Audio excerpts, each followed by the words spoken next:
కర్మణ సుకృతస్యాహుః సాత్వికం నిర్మలం ఫలం రజసస్తు ఫలం దుఃఖం అజ్ఞానం తమసః ఫలం.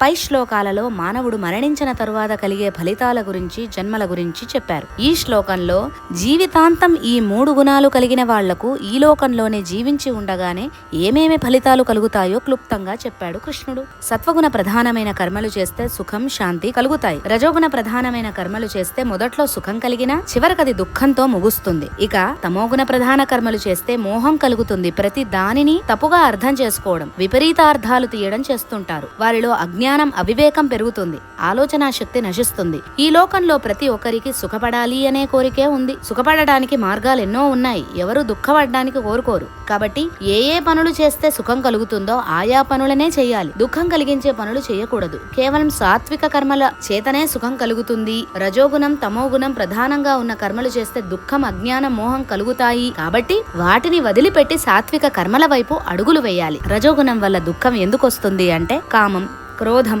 రజోగుణ ప్రధాన లక్షణాలు. ఈ 2 మొదట్లో సుఖాన్నిచ్చినా చివరికి దుఃఖాన్ని కలిగిస్తాయి. ఇక తమోగుణం వల్ల మోహమే కలుగుతుంది. అన్ని తప్పుడు నిర్ణయాలు తీసుకుంటారు. దాని వల్ల హాని కలుగుతుంది. కాబట్టి భక్తులారా, ఈ 2 గుణాలు వదిలిపెట్టండి అని పరమాత్మ బోధిస్తున్నాడు.